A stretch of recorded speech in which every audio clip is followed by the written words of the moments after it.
quero que conserte. Voo 375. Embarque imediato. Bem-vindos ao podcast O Sequestro do Voo 375, no qual seguimos contando a mais impressionante história que já aconteceu no espaço aéreo brasileiro.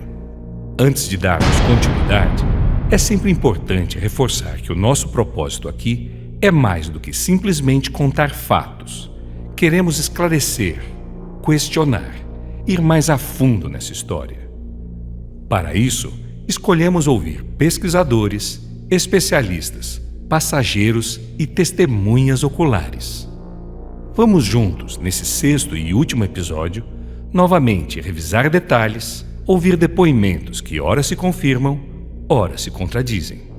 Tudo isso para entendermos qual das versões que já ouvimos ao longo dos últimos 35 anos sobre o sequestro do voo 375 é a mais real, a mais verdadeira.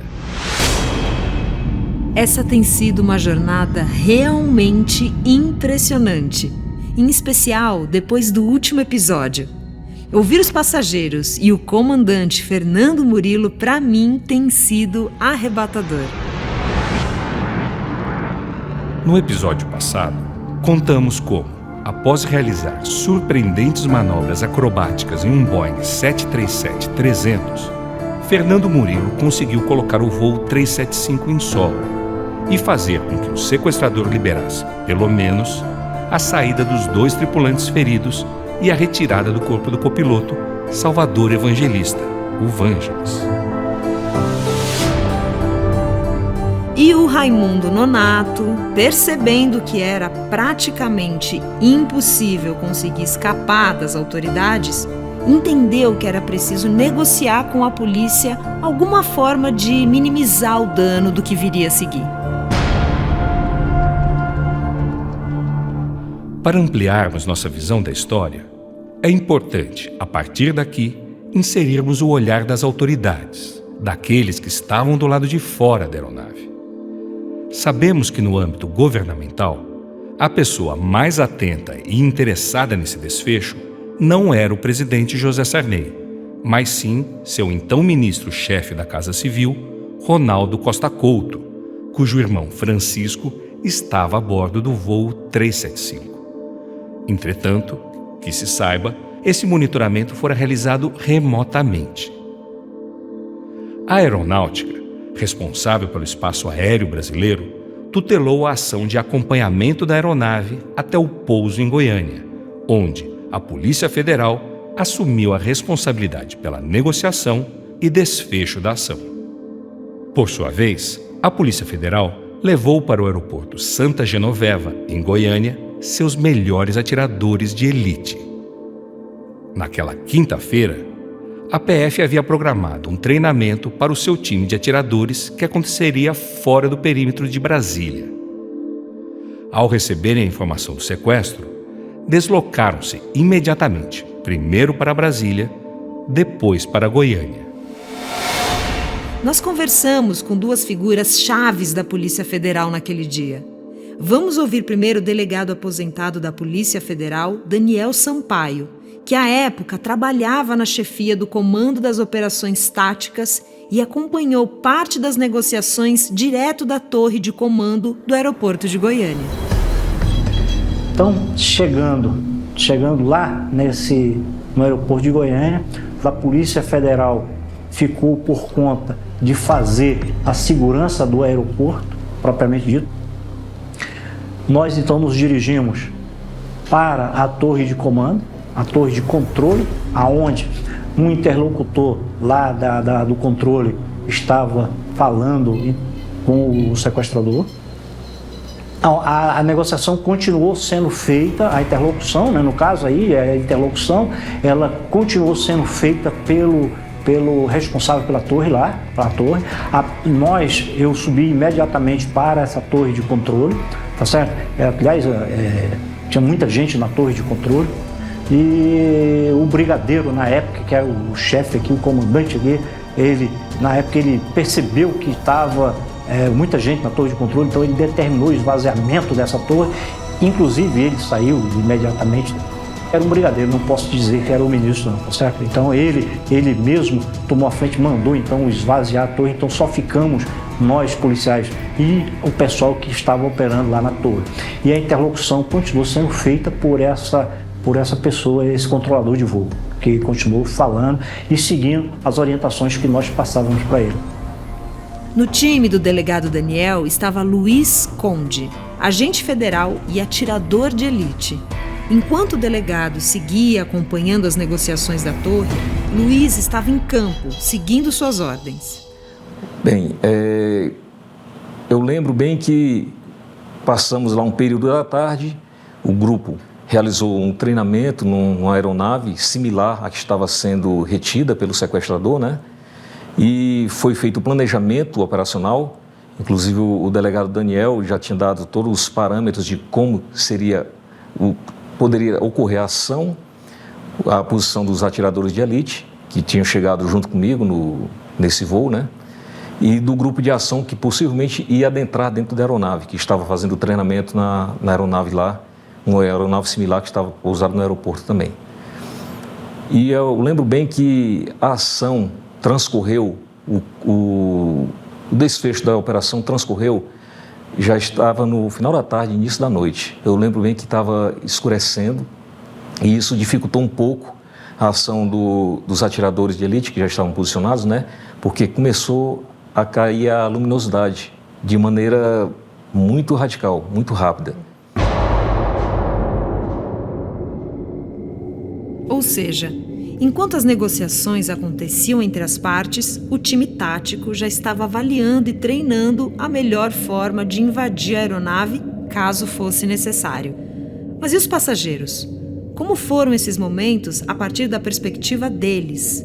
Sabemos que, com a porta da cabine aberta, alguns conseguiam ouvir um pouco do que estava sendo dito entre eles. Cida Freitas, passageira do voo 375, nos conta o que lembra desses momentos. Ouça agora. E eu lembro que aí começou muita discussão, que a gente não escutava direito, muita discussão do Fernando com a torre e esse sequestrador dando palpite. Na época eu era muito nova, eu nem sabia o que era boiola. Eu sei que eu escutei ele ficando muito nervoso quando alguém chamou ele de boiola.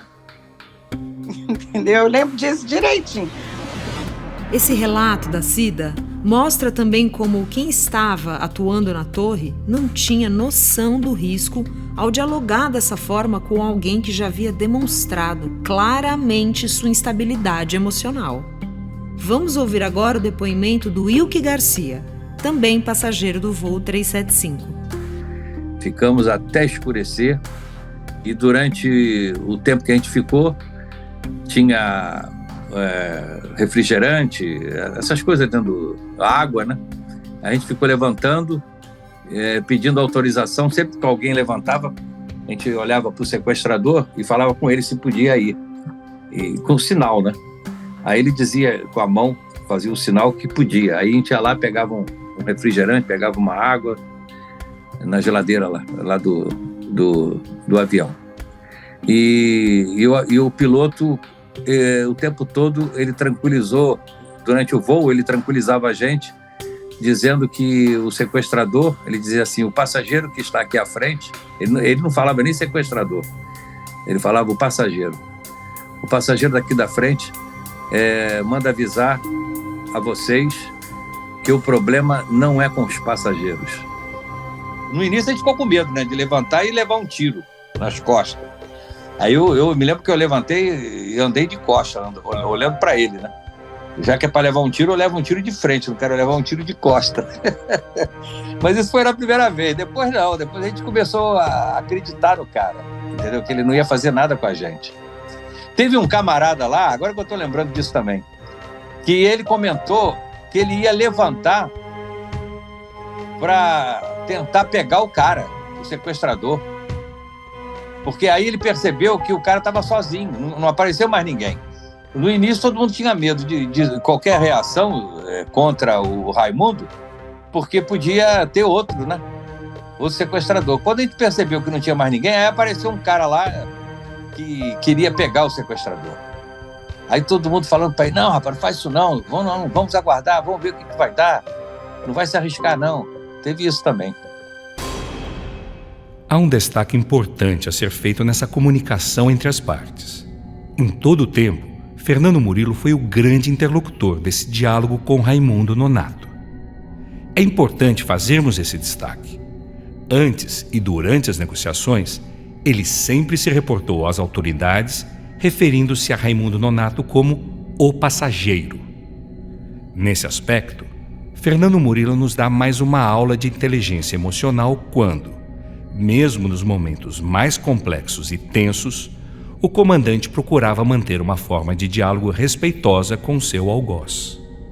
Realmente é impressionante como ele conseguiu gerar segurança e confiança aos passageiros e enxergar a humanidade em alguém que havia cometido um assassinato tão abrupto, de forma impulsiva, inconsequente.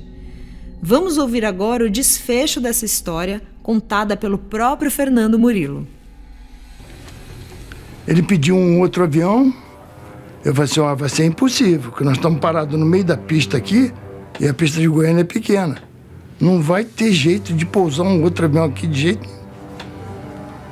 Aí, mas não interessa, eu quero outro avião. Aí eu comecei a falar com a torre de Goiânia. Olha, o sujeito aqui quer um avião para ir para Brasília. Aí, vamos tentar e tal. Aí mandaram um bandeirante. O bandeirante conseguiu pousar no espaçozinho que tinha, conseguiu pousar. Era um avião cargueiro sem porta. Um bandeirante sem porta, cargueiro, estacionou atrás do meu avião. Aí, quando estava ok, a torre falou para mim, olha, nisso apareceu o exército desfilando na frente do avião. Aí comecei a ver policiais e tal. E ele falou, manda tirar esse pessoal daí. Eu falei assim, olha, ele está pedindo para tirar daí e tal.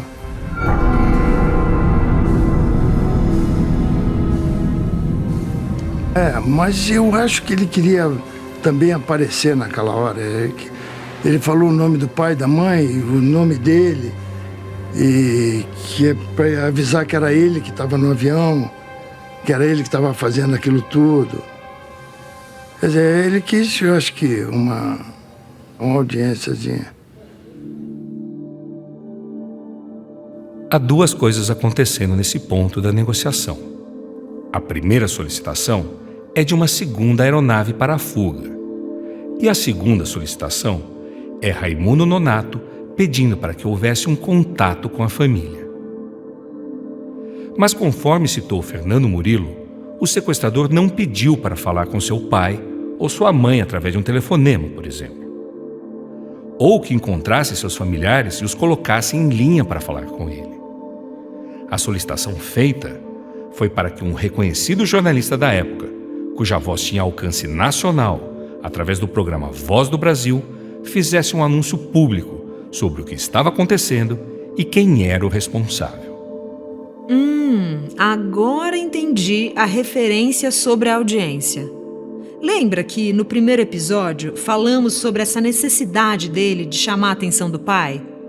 Mas antes de seguir, e considerando o que acabamos de falar sobre o comandante, me peguei pensando uma outra coisa aqui. Depois desse pouso audacioso do 375, o Nonato poderia, ali mesmo, ter matado Fernando Murilo. Fato. E depois dessa reviravolta, em solo, ele me parece meio acuado. Será? Quem melhor pode fazer essa análise é o Constâncio Viana, pesquisador especialista no caso do voo 375. Constâncio, que leitura você faz dessas atitudes do Raimundo Nonato? A minha leitura é mais ou menos a que eu passei. O Raimundo, depois que o Murilo consegue pousar, ele meio que fica desacordado, de fato, mas levanta logo em seguida, pega a arma e ele realmente levantou querendo matar o Murilo. Ele falou, eu vou te matar porque você estragou tudo que eu queria fazer. Ou seja, o avião já estava em solo, ele já não tinha mais o que fazer, e ele realmente ameaçou matar o Murilo. Só que ele estava muito tenso ainda, ele começou a ver as pessoas, os policiais cercando o avião e tal, e o Murilo ainda falou para ele, chegou a dizer para ele que ele era a única pessoa que podia ajudar ele ali agora, que ele podia tentar outra situação, outro avião. Mas aí ele começou a ficar mais amolecido, entre aspas. Ele matou uma pessoa, ele feriu outras duas. Mas ele ficou amolecido, arrependido. Mas ele ainda não sabia o que fazer. Ele ficou perdido, literalmente, mas arrependido. E aí o Murilo ajudou ele a negociação e dizer, olha, pede um outro avião, vamos para outro lugar. De fato, ele prometeu para ele que iria com ele no outro avião, que ele mesmo pilotaria o outro avião. E ele foi aceitando isso. No fim de tudo, ele estava realmente arrependido, mas ele pede para localizarem um jornalista que nunca nem soube disso, que era o Irineu Tamanini, que ele era da Rádio Nacional, que fazia a Voz do Brasil, então ele sabia que lá no Maranhão a família dele ia ouvir, e ele queria que esse cara pedisse desculpa, que falasse que ele tinha pedido desculpa e tal. E isso de fato aconteceu. Então assim, ele já estava mais amolecido, arrependido, mas ainda muito tenso para poder simplesmente se entregar. Então ele queria sair de lá de qualquer forma. E aí, com a negociação do Fernando Murilo, deu no que deu. Raimundo Nonato não conseguiu ter sua solicitação de mensagem midiática atendida. Mas a Polícia Federal concordou em lhe entregar um avião de menor porte, dando a entender que permitiria sua fuga. O medo de Nonato era ser morto ao sair do avião. Para garantir a segurança de todos, o comandante se ofereceu para seguir como seu refém, para que ele pudesse fugir. A relação de confiança entre eles estava estabelecida, o que não significa que haveria um desfecho positivo à espreita. Esses relatos que estamos ouvindo do Murilo foram gravados antes do seu falecimento em 2020. A parte que ouviremos agora é muito marcante. Ouça com atenção ele contando os momentos finais. A Torre de Goiânia me avisou, olha, o avião já está aí, já está disponível. Aí ele falou assim, olha, você vai comigo para lá. Você é meu refém. Você vai pro outro avião comigo. Eu falei, tá, tudo bem. Aí levantei e as pessoas me acompanharam com um olhar como se fosse assim para agradecer, sabe? Mas ninguém podia falar nada, ninguém não sabiam o que ia acontecer daí para frente, né? Só viram a arma dele na minha cabeça, mas eu sentia que eram olhares assim de agradecimento, entendeu? Abriram a porta de trás do avião, lá da cauda, onde entra a comissaria e tudo, puseram a escada ali, né? Aí ele segurou no meu braço aqui, com o revólver na minha cabeça, passei pelo meio do avião e desci com ele a escada para ir pro Bandeirante. Eu tô vendo um Bandeirante sem porta, falei assim, caramba, sem escada, como é que ele vai subir? Aí tá, fomos chegando lá perto, eu tô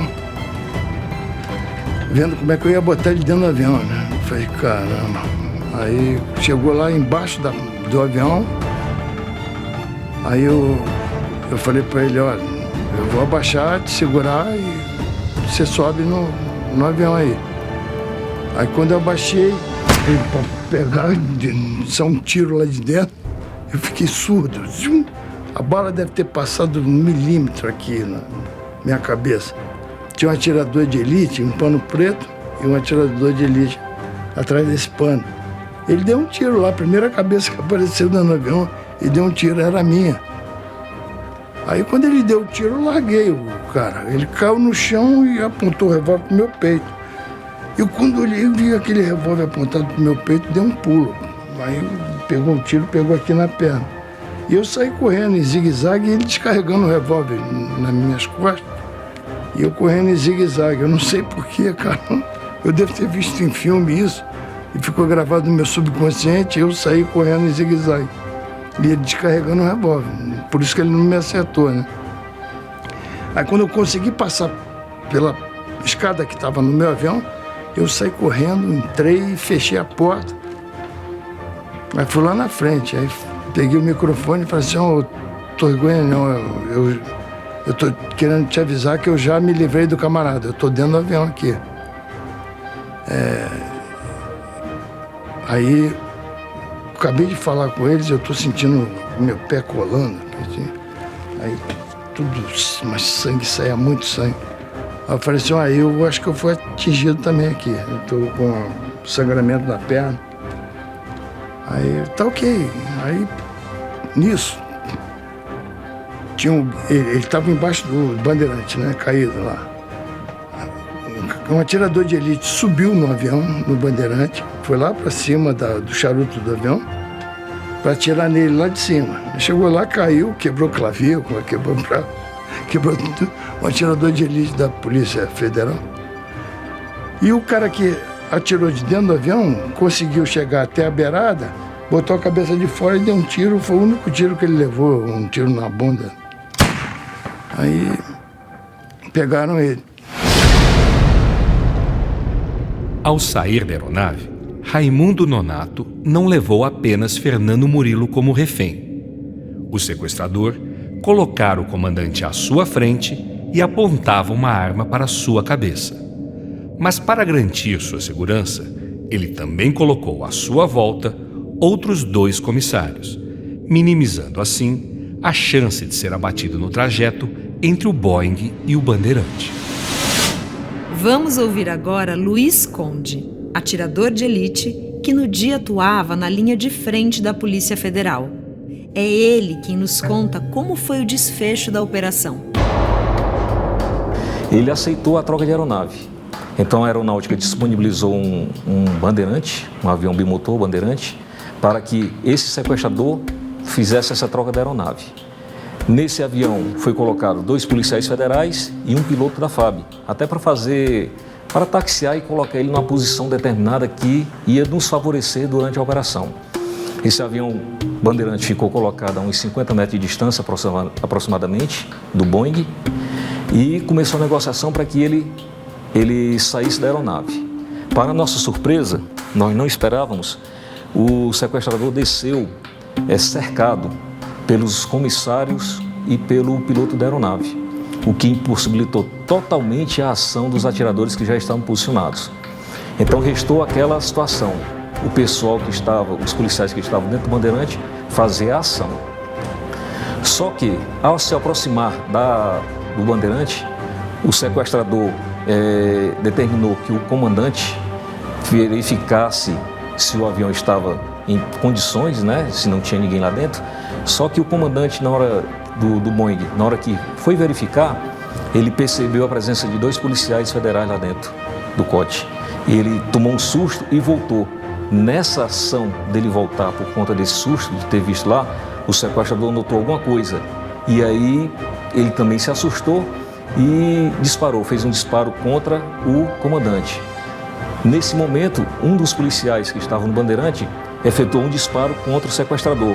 Mas como ele estava numa situação ainda envolto de outras pessoas, foi um disparo, e também por conta da baixa luminosidade, foi um disparo mais para que ele não fizesse outra ação contra as pessoas que estavam ali próximas ou contra os policiais que estavam dentro da aeronave.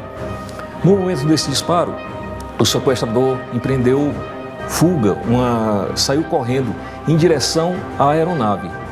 Nesse momento, os policiais, os atiradores que estavam posicionados, perceberam que como estava em direção à aeronave, ele poderia voltar e fazer outros reféns e aí complicar mais ainda a negociação. Momento em que os atiradores fizeram disparos e ele caiu ao solo. Com a queda dele ao solo, os policiais federais se aproximaram para realmente imobilizar, porque não foi um tiro com o intuito de eliminar, e somente de incapacitá-lo. E nós sabíamos disso, porque os nossos atiradores na época já tinham um treinamento suficiente para fazer tiros milimétricos, cirúrgicos, para incapacitar totalmente. Mas não, nós queríamos simplesmente era parar aquela agressão. E o tiro foi feito com esse intuito, de parar a agressão momentânea. Não foi com o intuito de ser um tiro fatal. Os atiradores então, os policiais se aproximaram, fizeram a contenção momentânea do sequestrador E foi então determinado um grupo de policiais fosse até o avião para verificar se não existia outros elementos que tivessem naquela ação junto com o sequestrador.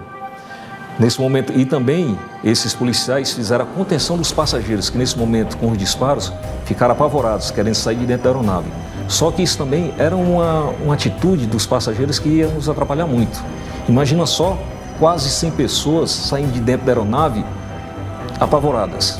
Iam correr na frente de linha de tiro, totalmente inseguro, né? Então foi feita a contenção dos passageiros, foi feita a retirada organizada e tínhamos, ao nosso ver, feito uma operação perfeita.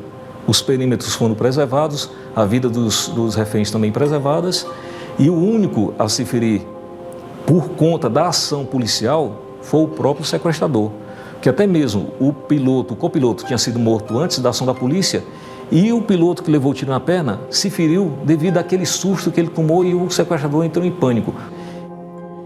Humberto Peçanha, passageiro do voo 375, é quem nos conta agora como as pessoas que estavam a bordo receberam a notícia. Aí escutamos, acabou, deram 3 tiros nele, né? O atirador de elite deu 3 tiros nele e o sequestro acabou ali. Foi realmente é um alívio. Aí nós fomos pro hotel. Aí chegamos lá no hotel aí, lá em Goiânia, ficamos lá, aí fomos tratados como heróis sem tecido. Aí o pessoal lá bebeu, comeu, teve médico, os médicos foram passageiro por passageiro para ver como é que estava as condições, né? Então realmente deram uma assistência, né? Tinha uma mulher que ela veio no ônibus, o ônibus do aeroporto, do avião até o saguão, e a mulher chorava direto. E no dia seguinte, quando nós viemos embora, a mulher estava chorando ainda, entendeu? Aquela mulher com certeza ficou traumatizada de vez, entendeu? Aí no dia seguinte a gente pega um voo e vai embora para casa. Eu fui um dos primeiros a descer, né? Porque eu estava ansioso para descer. Aí fui o primeiro a descer lá no Rio, lá meu amigo foi me buscar lá, minha esposa, tá todo mundo. O pessoal do banco, quando soube que estava acontecendo, foram lá para casa, entendeu? Teve um mais à vontade, né?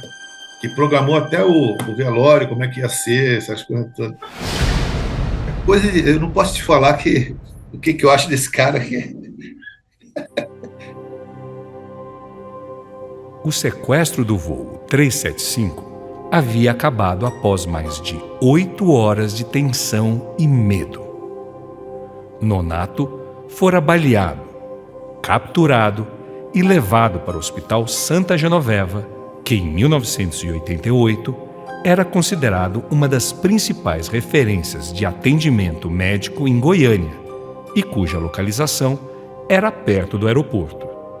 Chegando lá, seu atendimento foi realizado pelo Dr. Francisco Ludovico, médico que detinha uma reputação considerável a zelar. Filho de um ex-governador de Goiás, Ludovico era médico especializado em cirurgia geral e medicina legal, fundador do curso de medicina da Universidade Federal de Goiás e dono do hospital. É dele a afirmação sobre Raimundo Nonato ser forte como um touro e de que ele não corria nenhum risco de morrer. Não somente ele disse isso, como outros médicos que participaram do atendimento de Raimundo Nonato junto a ele, também explicitaram o mesmo publicamente. Contudo, 13 dias depois, ainda internado e sob cuidados médicos, Raimundo Nonato falece repentina e misteriosamente.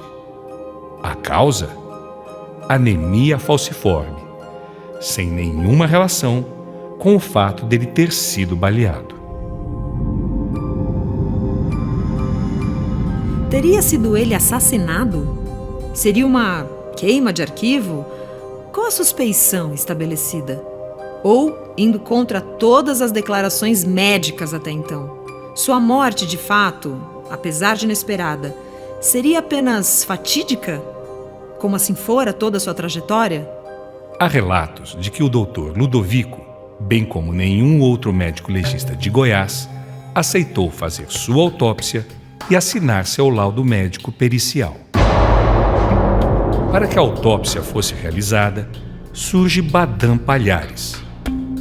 Em 1988, Badam Palhares já se destacava no cenário nacional da medicina legal, mas ainda não era famoso como seria depois, em 1996, quando foi o legista responsável pela análise da morte de PC Farias e Suzana Marcolino, a qual até hoje gera questionamentos.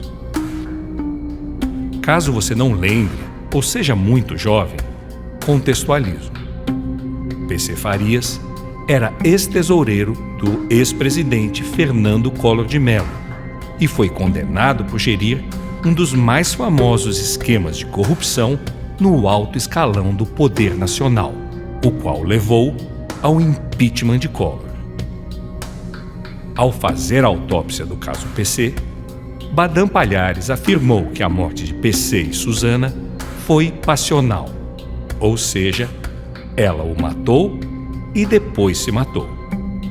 Mas a promotoria do caso, aliada à perícia da época, questionou seu laudo e levantou fortes contradições, levando o caso a um outro patamar ao alegar que PC e Suzana foram assassinados. No caso PC, Badam foi acusado de vender seu laudo. Teve sua vida profissional vasculhada, erros apontados e confirmados, abalando sua credibilidade. E se já existiam dúvidas a respeito da morte de Raimundo Nonato... Óbvio! Essa conexão com Badam Palhares contribuiu para fortalecer ainda mais a suspeita sobre sua morte. Que coisa de louco! Eu preciso então saber, Constâncio, responde pra gente. Em seu processo de pesquisa, você chegou a entrevistar o Dr. Ludovico? O médico Ludovico, eu não consegui falar com ele porque ele já estava velhinho, senil, o neto dele não permitiu que eu gravasse com ele. Depois que ele operou o Raimundo Nonato, ele apresentou ele para a mídia, tá amarrado numa maca, e dizendo que o único problema é que ele era forte como um touro, que o único problema dele é que ele tinha lêndias e piolhos, mas que ele não morreria. Mas aí, 3 dias depois, ele morreu. Então, assim, não foi pelos tiros, realmente. Ele já estava fora de perigo. Mas morreu. De forma misteriosa. Mas há também quem, não à toa, diga que quando não deu certo matá-lo no aeroporto, o hospital se tornou uma excelente opção para calar sua boca. E essa versão tem defensores e até linhas distintas. O que você acha disso? Existe a teoria de que ele entrou para matar simplesmente o Salvador Evangelista, que a ordem era matar o Salvador, que era o copiloto. Mas isso, assim, qual era a lógica disso? A gente não chegou à conclusão de que o Salvador ia morrer porque ele tinha se envolvido com algum tipo de problema, com drogas, com agiota, tinha saído com a mulher de um homem casado. Nada disso chegou à conclusão. Então, assim, não existia nada disso. Ele tinha uma vida ilibada, era um excelente piloto, todo mundo gostava dele. Ele nunca teve nada que pudesse falar, o cara entrou para matar por conta de uma dívida. Não era isso. E aí teve um outro também que falou que ele tinha, na verdade, os tiros nem foram feitos pela polícia. E os tiros, na verdade, a munição que estava no bolso dele que se deflagrou sozinha. Mas uma loucura que ninguém acredita. Mas, assim, essas teorias, eu parei, eu não fui adiante, porque realmente, assim, não ia descobrir, não tem como descobrir hoje, a não ser que alguém queira, não, realmente eu fui lá e fiz o serviço que foi mandado. E é claro, o cara, um maranhense, simples, um tratorista, que tem pouco dinheiro, que já estava com quase sem dinheiro, gastar o último centavo dele para comprar uma arma, aí comprar, claro que uma arma clandestina, ele não comprou nenhuma arma legal, comprar arma, munição e comprar uma passagem aérea para poder jogar o avião no Palácio Planalto e matar o Sarney é uma coisa meio louca, né? Teorias de conspiração nascem de possibilidades justificadas por motivos escusos. No caso de Raimundo Nonato, a justificativa do ato parece não ser convincente o suficiente para muitos. Entramos agora na reta final das nossas conclusões e análises. Para encerrar, precisamos abordar alguns pontos fundamentais. Seria esse sequestro um ato orquestrado com algum intuito político de promover uma tragédia capaz de abalar as estruturas do poder, já que estávamos às vésperas da Constituição Federal de 1988, promulgada dias depois, em 5 de outubro? Reforço esse questionamento com o seguinte ponto. Ao reler a cobertura jornalística da época, percebe-se inclusive nos textos que a morte de Nonato parecia algo justo. Havia um certo ar de vingança moral, cuja morte do sequestrador se enquadrava perfeitamente, tornando-se justificável a ponto de calar dúvidas que durante algum tempo foram colocadas de lado e até esquecidas pela maioria. O próprio Badam Palhares se firma como uma referência da medicina legal até o caso PC Farias ganhar os holofotes. Vamos ouvir o que pensa a esse respeito o jornalista Álvaro Pereira, que naquele 29 de setembro fez a cobertura do sequestro direto do Palácio do Planalto e acompanhou de perto os dias seguintes ao fato. Então, é uma questão polêmica, né, que merece uma discussão mais aprofundada.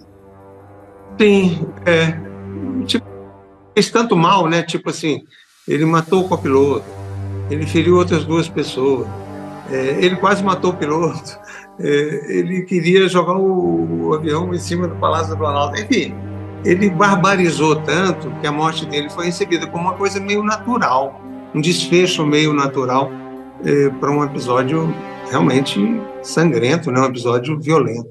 E talvez por isso não tenha havido um questionamento maior em relação ao parecer do Palhares, né, do Badam Palhares. Então, isso faz muito sentido. Justamente há poucos dias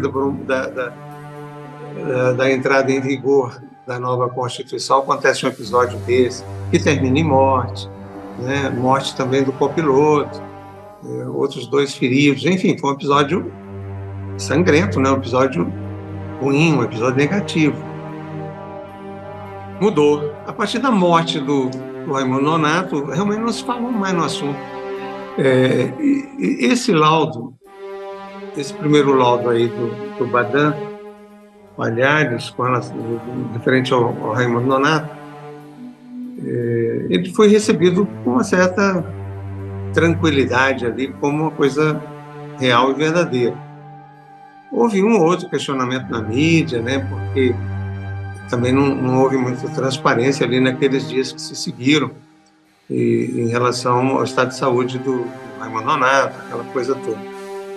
E Álvaro, uma outra coisa que chama atenção é o fato do presidente José Sarney nunca ter falado absolutamente nada a respeito de um episódio tão trágico, tendo ele como alvo. Ele sequer passou um telefonema para agradecer ou reconhecer o valor da conduta do Fernando Murilo, que é o grande herói dessa história. Que opinião você, que acompanhou de perto o governo dele, tem a respeito? A impressão que eu tenho é que o presidente Sarney não quis vincular o nome dele ao episódio, entendeu? Em nenhum momento. Eu tenho a impressão que ele avaliou, do ponto de vista biográfico, que não seria interessante, né? Porque, bem ou mal, seria vincular também à morte de um conterrâneo, né? E o sequestrador foi morto. Havia uma insatisfação enorme com o governo dele, aquilo ali é o atestado do desespero que havia no país naquele momento. Então, a impressão que eu tenho é que ele olhou para a biografia dele, sabe? E falou, olha, esse é um episódio que não vai agregar para mim de maneira nenhuma. Então, é melhor eu ignorá-lo, eu exorcizá-lo. Então, a impressão que eu tenho é que foi um pouco essa a reação dele. E como foi um episódio muito rápido, e cujo desfecho também se deu muito rapidamente, não houve um prolongamento, ele optou por esquecer, né? E provavelmente qualquer contato com o comandante, em agradecimento, iria reavivar, né, a memória de um fato que ele queria esquecer, e queria que, na medida do possível, os brasileiros também esquecessem, entendeu? Acho que essa é a sensação que fica para mim, conhecendo a personalidade, o perfil do presidente Sarney, é o que me resta, assim, de memória, né, para tentar explicar esse comportamento dele de nunca ter se dirigido ao comandante. E a forma como o Palácio lidou com o fato confirma essa preocupação do presidente em não querer aparecer, vamos esquecer isso, faz conta que não aconteceu. A Constituição foi promulgada na semana seguinte, também isso é relevante que você fala, porque aquilo seria um momento de celebração, de alguma forma um momento, aí sim, um fato positivo que aconteceu no governo dele, né? Foi o Sarney que permitiu, que criou as condições para que houvesse a Constituinte, para que houvesse todo aquele debate e para que se chegasse à nova Constituição. Agora, o Raimundo Nonato, né, tantos anos antes, veio assim, de alguma forma, antecipou o que viria a acontecer no dia 11 de setembro nos Estados Unidos, né, nas Torres Gêmeas. Incrível isso, né? Com quanta antecedência um brasileiro pensou em fazer algo semelhante. Será que existe mesmo real conexão entre o fato ocorrido aqui, em 29 de setembro de 1988, com o ataque terrorista ao Pentágono americano e às Torres Gêmeas, em Nova York, 13 anos depois, no dia 11 de setembro de 2001? Constâncio Viana alega que sim. Vamos ouvi-lo. A Al-Qaeda usou como inspiração. Na verdade, nem existia ainda um Bin Laden na vida, né, na época, em 1988. Nem tinha. E são informações que a gente tem, mas que não são comprovadas, assim, vem de pessoas da polícia, da segurança, que alegam que quando o Bin Laden foi preso, eles encontraram no bunker do Bin Laden recortes de jornal que mostravam esse caso aqui no Brasil. Então, assim, nada tira da minha cabeça que isso é real por um motivo muito simples. O Raimundo Nonato não conseguiu jogar o avião no Palácio Planalto porque o piloto jamais faria isso. Ele não permitiria isso. Como nos Estados Unidos eles fizeram o contrário, eles mataram os pilotos e eles mesmos aprenderam a pilotar para jogar os aviões, então tudo leva a crer que eles realmente utilizaram o caso, mas fizeram uma adaptação para o período, porque um piloto algum, seja brasileiro ou americano, por patriotismo ou não patriotismo, jamais tomaria uma atitude dessa. Então, assim, o que eu acredito é que essa teoria de que o Al-Qaeda, o Bin Laden usaram esse caso como exemplo e aperfeiçoaram, né, com os pilotos próprios, isso sim, eu acredito nisso. Mas nas outras teorias de que o Raimundo Nonato tinha outros motivos para fazer o que fez, não. O Al-Qaeda usou esse caso do Brasil para fazer o que fez no 11 de setembro. Essa é a teoria final. Quem também concorda é o comandante Fernando Pamplona. É ele quem fala agora. O sequestrador desse avião, ele foi o primeiro cara que criou o conceito de avião como arma, que talvez tenha sido inspirador para os eventos do 11 de setembro, o fato dele ter ter tido a ideia de utilizar o avião como um vetor de armamento, né? Como utilizar o avião como arma. Então, talvez a gente nunca saiba se isso realmente é verdade, ou se talvez faça parte do nosso narcisismo e achar que nós inspiramos alguma coisa, algum fato histórico, né?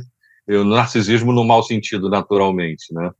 É possível. O fato é que, até então, o conceito de sequestro de um avião era para ter as pessoas em seu poder e ter uma moeda de negociação.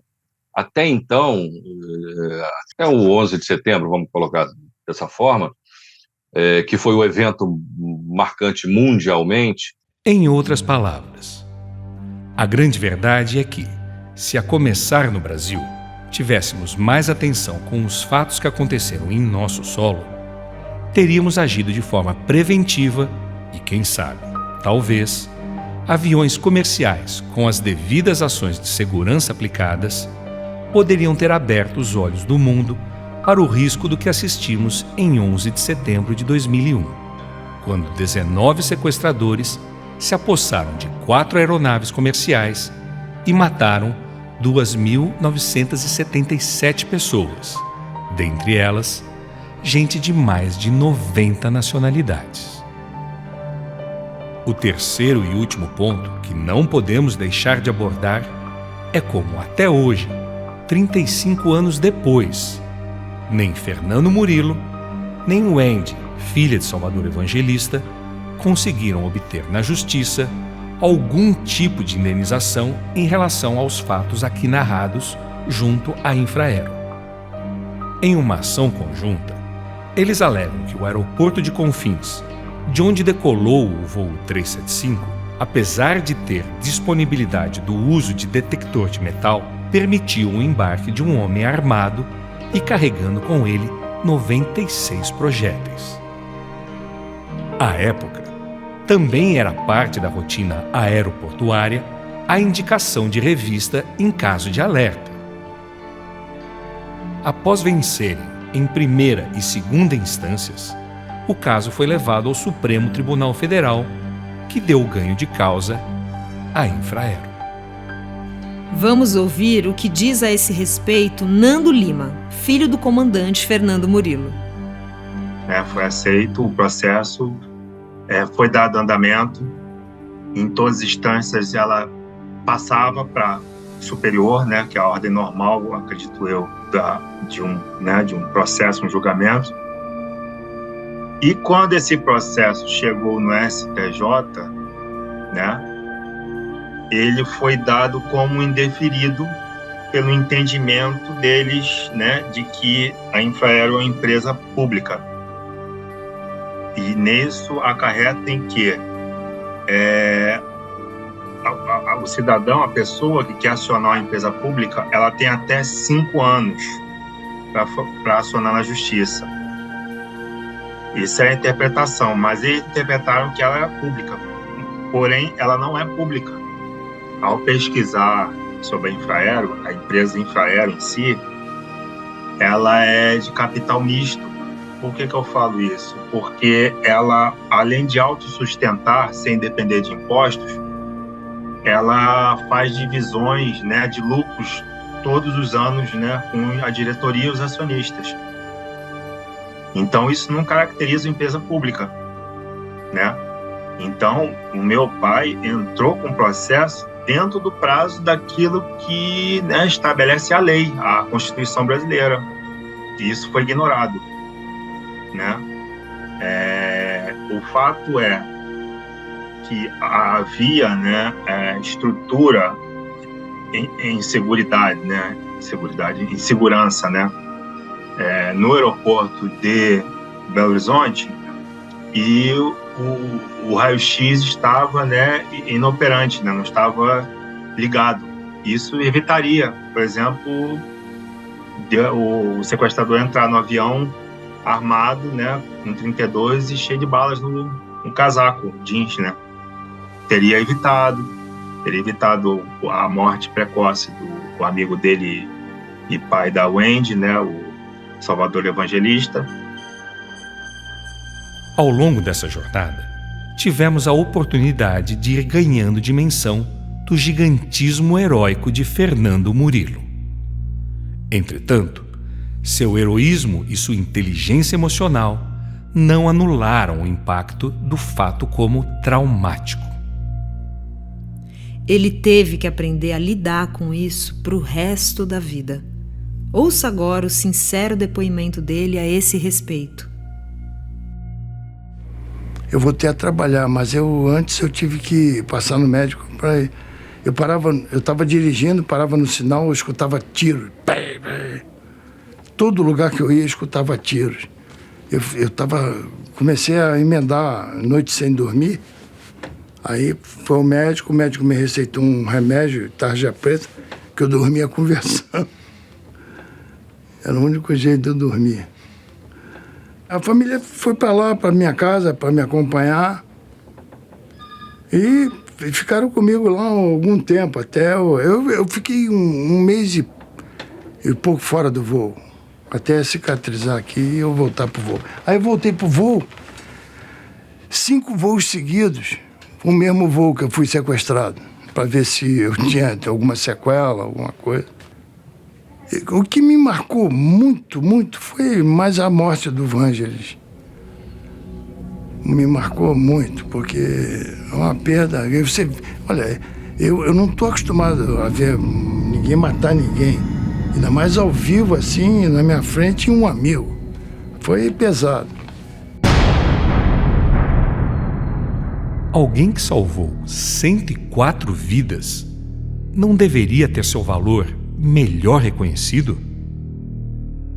E se a perda de Vangelis causou tal impacto a Fernando Murilo, como isso ecoa em Wendy, a filha dele? A imagem do corpo de Salvador Evangelista sendo tirado do avião, carregado pelos tripulantes, talvez seja a foto mais forte sobre o sequestro. Até hoje, essa imagem tem grande destaque quando se faz uma busca sobre o caso. O Wendy nos fala a respeito. Vamos ouvir. Recentemente, poucos anos atrás, eu fui mexer nas coisas que a minha avó guardou a mala dele por muitos anos. Até que ela já estava quase dissolvendo, então a gente não conseguiu mais guardar, mas a mala ficou por muitos anos. E uma revista exatamente com essa foto que você falou. Então, ela circulou o corpo e escreveu o nome dele embaixo. E olhar aquilo, eu nunca tinha nem visto, tá? Eu nunca tinha visto aquela foto até aquele dia. Aquela imagem. Eu sempre fugi muito das fotos, das imagens do dia, né? Depois você acaba crescendo e tendo que lidar com. Algumas vezes eu vi a foto do meu pai como sequestrador. Isso aconteceu, ainda existe. Essa foto que eles colocaram dele como sequestrador é a foto que a minha avó tinha separado para os santinhos da missa de 7º dia. Eu quero que consertem, que eles corrijam e que as pessoas que procurarem tenham a informação real. Eu quero chegar até essas pessoas e fazer com que elas corrijam, né? Porque para mim é muito impactante você olhar e falar assim, nossa, depois de tudo, eles ainda vão trocar a foto. Alguém vai lá ver a foto do meu pai no lugar do Raimundo. Não é legal.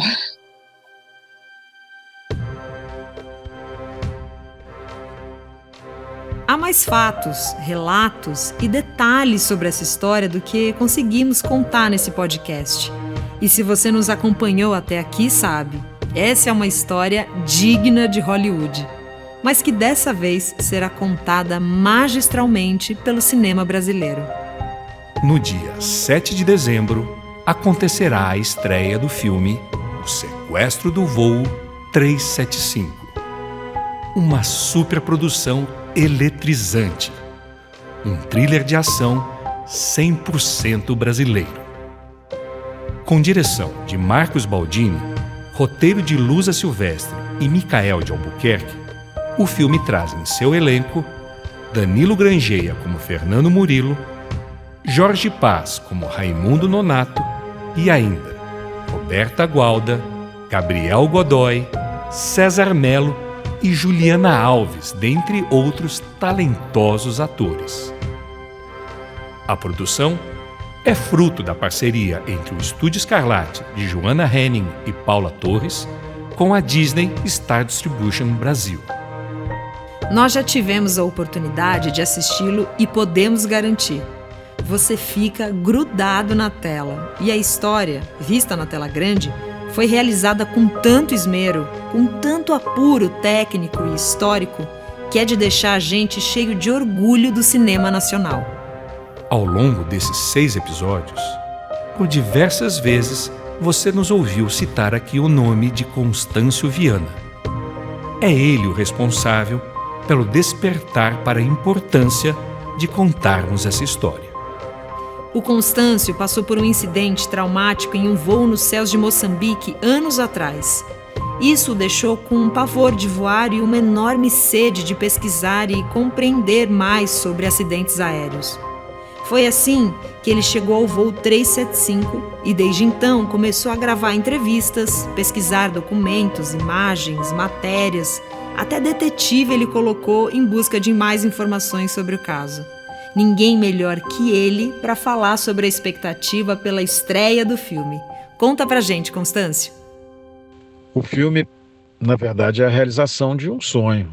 Um sonho que já durava quase 12 anos.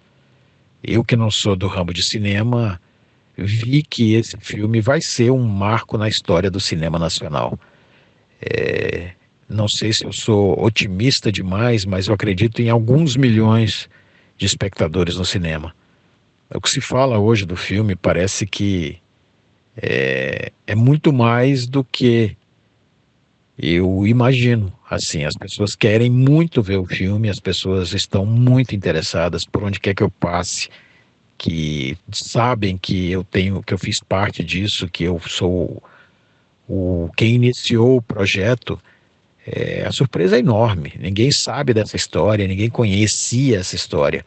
E ver no cinema depois de ver o trailer é empolgante demais. Assim, um elenco maravilhoso, uma direção perfeita, uma produção excelente. A parceria que eu consegui com a Joana Henning da Escarlate, dos Estúdios Escarlates, da Paula Torres, com direção do Marcos Baldini, roteiro do Lusa Silvestre e Micael de Albuquerque. É demais. O apoio que a Força Aérea deu, que abriu as portas para que a gente pudesse filmar, com toda a estrutura que a Força Aérea poderia ceder, acreditando na ideia, porque de fato é uma história real e que tem heróis, não só da parte do piloto, como do próprio copiloto, que apesar de ter sido assassinado enquanto esteve no comando junto com o Fernando Murilo, foi herói, o pessoal da Polícia Federal, a equipe da Força Aérea. Então, assim, é uma história fantástica que eu acho que já está demonstrando muito interesse em público, e eu acho que vai aumentar ainda mais quando as pessoas começarem a assistir. É isso. Eu me realizei sabendo que uma ideia minha, um projeto meu, está sendo levado ao cinema com o selo Star, com o selo Disney, e que isso ainda depois vai ser mostrado para o Brasil inteiro a partir de dezembro e depois para o mundo. Essa história é de fato sensacional. O voo 375 até hoje é apresentado como case nas escolas de aviação mundo afora. Fernando Murilo inúmeras vezes contou sua história para ajudar a capacitar outros aviadores. Em cada uma dessas oportunidades, ele repetia a seguinte frase: na hora do extremo nervoso, do extremo... você sabe que dali você pode explodir de tanto adrenalina, baixar a adrenalina, tentar sublimar aquilo tudo e manter o equilíbrio, porque só o equilíbrio vai te salvar, só o equilíbrio. Assim como este podcast, o filme também é uma homenagem a Fernando Murilo e Salvador Evangelista. Esperamos que, ao terminar esta jornada, de alguma forma, juntos, possamos contribuir para que mais pessoas saibam que o Brasil tem verdadeiros heróis. Gente que nos enche de orgulho. Cada um deles merece nosso reconhecimento. E para fazer jus à memória deles, em nome de todos aqueles que aqui estiveram, que vivenciaram os momentos que relatamos, queremos agradecer sua audiência e convidar para no dia 7 de dezembro irem aos cinemas assistir O Sequestro do Voo 375. O nosso podcast termina aqui. Muito obrigada por sua companhia. O seu próximo encontro com O Sequestro do Voo 375 será no cinema mais próximo de você. Não perca. Até lá! O Sequestro do Voo 375 é um podcast original produzido pela WN Produções. Eu sou a Lisandra Cortez e, assim como você, eu quero saber tudo sobre essa história. Por isso pergunto, tiro dúvidas e agito esse podcast. A narração fica por conta de Mário Souza Lima. O roteiro é de Zahri El Malek, que também faz a produção, as entrevistas e pesquisa para cada episódio. Para conferirmos todas as informações, contamos com a consultoria do jornalista e pesquisador Constâncio Viana Coutinho. Esse projeto foi desenvolvido não apenas para relembrar e esclarecer os fatos ocorridos naquele fatídico 29 de setembro de 1988, quando o voo 375 foi sequestrado, mas também para honrar a trajetória do comandante Fernando Murilo e a memória do copiloto Salvador Evangelista. Nesse podcast, utilizamos áudios de entrevistas gravadas com passageiros, familiares, autoridades e pessoas envolvidas diretamente com o fato. Também contamos com gravações que fazem parte do acervo de mais de 15 anos de pesquisas de Constâncio Viana Coutinho, o maior especialista sobre o tema. As gravações e transcrições das entrevistas foram feitas por Renan Gonçalves e Renata Generoso. A montagem, edição, pós-produção e mixagem é da WN Produções. A direção geral é de Walter Neto, que também assina a trilha original desse podcast. Obrigada pela companhia e até o próximo episódio.